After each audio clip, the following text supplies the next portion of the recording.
विधानसभा चुनाव जैसे जैसे नजदीक आ रही हैं, वैसे वैसे ही राज्य में सियासी सरगर्मियां तेज होती जा रही हैं। कांग्रेस पार्टी हाईकमान की तरफ से दावा किया गया है, ऐलान कर दिया गया है कि मुख्यमंत्री अशोक गहलोत और पूर्व उप मुख्यमंत्री सचिन पायलट दोनों ही वरिष्ठ नेता मिलकर चुनाव लड़ेंगे। ऐसे में देखा जाए तो अब इंतजार किया जा रहा है कि आखिरकार बीजेपी क्या कुछ बड़े दांव खेलती हुई नजर आएगी। लेकिन यहां पर देखा जाए तो सीएम पद की दावेदारी को लेकर अभी तक कोई ऐलान नहीं किया गया है दोनों ही खेमे की तरफ से। लेकिन दूसरी ही तरफ देश के प्रधानमंत्री नरेंद्र मोदी राजस्थान पहुंचे और गहलोत सरकार के साथ साथ उन्होंने कांग्रेस नेता राहुल गांधी पर जमकर तंज कस दिया। नमस्कार, मैं प्रांशी राठौर और आप देख रही हैं नेक्स्ट 9 न्यूज। दरअसल आपको बता दें कि बीते शनिवार के 28 जुलाई के दिन देश के प्रधानमंत्री राजस्थान के बीकानेर पहुंचे, जहां पर उन्होंने कई बड़े अहम योजनाओं का ऐलान किया और उन्होंने मोदी सरकार की उपलब्धियों को भी गिनाया। लेकिन दूसरी ही तरफ मंच से उन्होंने राहुल गांधी पर इशारों में तंज कस दिया। उनका कहना साफ तौर पर रहा कांग्रेस को लेकर कि कांग्रेस पार्टी एक ऐसी पार्टी है जो सत्ता में आती है तो वह देश को खोखला कर देती है।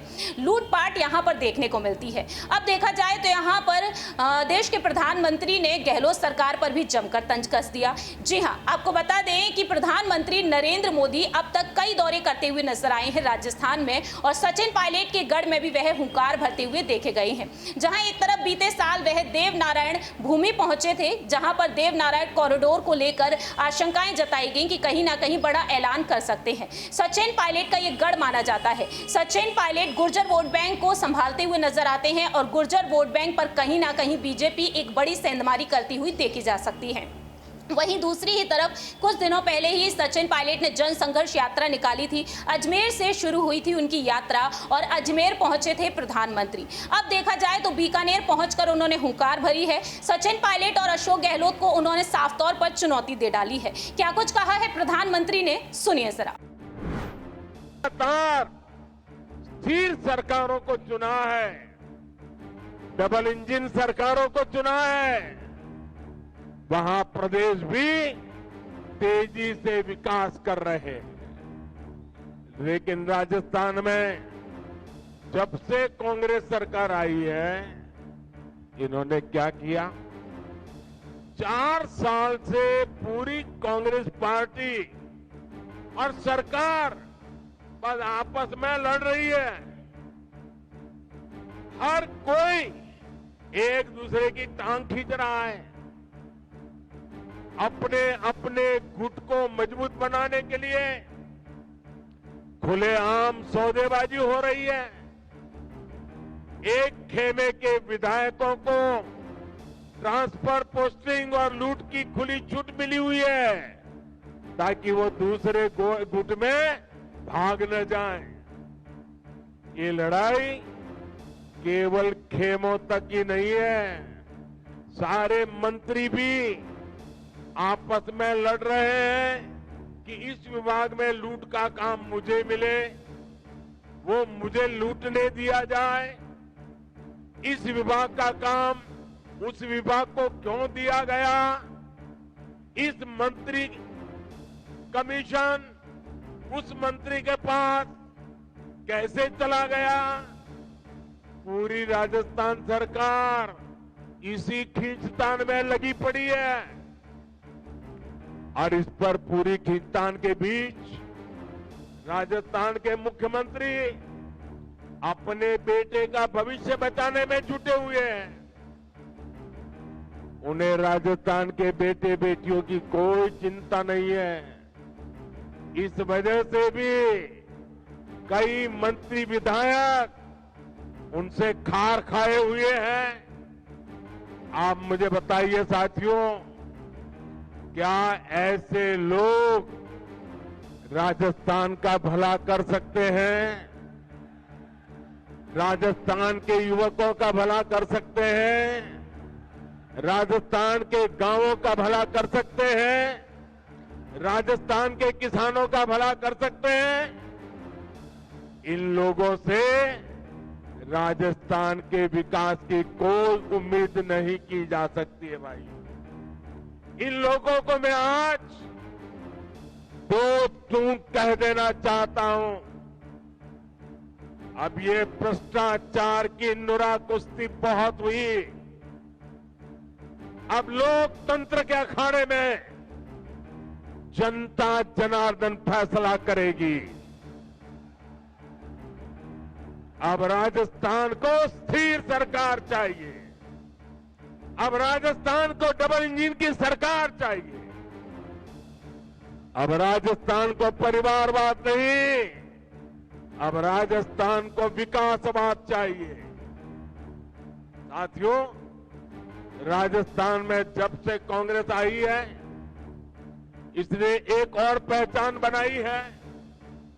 भ्रष्टाचार, अपराध और तुष्टीकरण। हालत यह है कि जब भ्रष्टाचार की रैंकिंग होती है तो राजस्थान उसमें नंबर 1 आता है, नंबर 1 आता है। जो राजस्थान अपनी शांति और सौहार्द के लिए जाना जाता था, वहां आज आए दिन सांप्रदायिक तनाव की घटनाएं हो रही हैं। पूरी कांग्रेस सरकार तुष्टीकरण में लगी हुई है। यहां सिस्टम इतना बेखौफ हो गया है कि पेपर लीक की एक अलग इंडस्ट्री खुल गई है।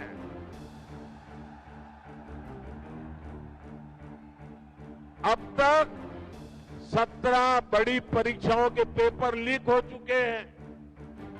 यानी यहां युवाओं के भविष्य से खुलेआम खिलवाड़ हो रहा है।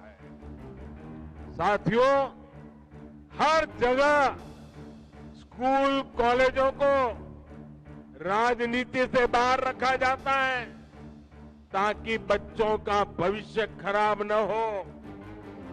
लेकिन राजस्थान में कांग्रेस की लूट ने शिक्षण संस्थानों को भी नहीं बख्शा।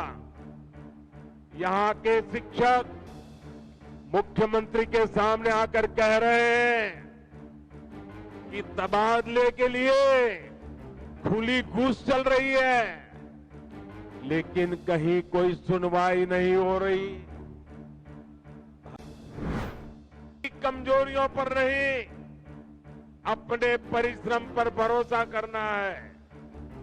साथियों, मैं पिछले दिनों राजस्थान में जहां जहां गया, जो जन सैलाब मैंने देखा, राजस्थान के लोगों का जो मक्कम निर्धार देखा है, इसलिए मैं आज दावे से कहता हूं कि बहुत ही जल्द राजस्थान की सरकार का जाना तय है। साथियों, आप इतनी बड़ी संख्या में आए, मुझे भरोसा है कि आप राजस्थान में डबल इंजन सरकार बनाने के लिए भी कोई कसर नहीं छोड़ेंगे। इसी विश्वास के साथ आप सभी का बहुत बहुत धन्यवाद। मेरे साथ पूरी ताकत से बोलिए, दोनों हाथ ऊपर करके बोलिए, भारत माता की। आपने सुना कि किस तरीके से देश के प्रधानमंत्री नरेंद्र मोदी अपनी बात रखते हुए देखे गए हैं। अब देखना यहां पर यह दिलचस्प होगा कि प्रधानमंत्री मोदी को लेकर कहा जा रहा है कि पीएम के चेहरे पर ही राजस्थान के विधानसभा चुनाव लड़े जाएंगे। लेकिन अगर यहां पर सचिन पायलट को कांग्रेस आगे करती है, क्योंकि दावे यही किए जा रहे हैं कि कहीं ना कहीं कांग्रेस पार्टी एक बार फिर से पायलट की अगुवाई में चुनाव लड़ सकती है 2018 की तरह। ऐसे में देखना यही दिलचस्प होगा, क्या पायलट इस चुनौती का डटकर सामना कर पाएंगे? क्या कांग्रेस यहां पर सत्ता में रिपीट हो पाएगी? देखना यहां पर यही दिलचस्प होगा कि पीएम मोदी जिस तरह से योजनाओं का ऐलान कर रहे हैं, क्या उन योजनाओं का ऐलान करने के बाद वह यहां पर जीत दिला पाएंगे? क्योंकि देखने को यही मिला कि जब अमित शाह ने यहां पर साफ तौर पर अपनी बात रखी कि पीएम पद की दावेदारी के लिए 2024 में नरेंद्र मोदी जी ही आगे किए जाएंगे, और दूसरी ही तरफ राजस्थान के विधानसभा चुनाव को लेकर जेपी नड्डा का कहना यही रहा कि कहीं ना कहीं अब वह आने वाले वक्त में पीएम मोदी के चेहरे पर चुनाव ही लड़ेंगे। ऐसे में देखते हैं कि सचिन पायलट, अशोक गहलोत, पीएम मोदी की इन चुनौतियों का कैसे सामना करते हैं, ये वक्त के साथ साथ ही पता चलेगा। फिलहाल हमारी इस रिपोर्ट में इतना ही। बाकी की तमाम अपडेट्स के लिए देखते रहिए नेक्स्ट 9 न्यूज।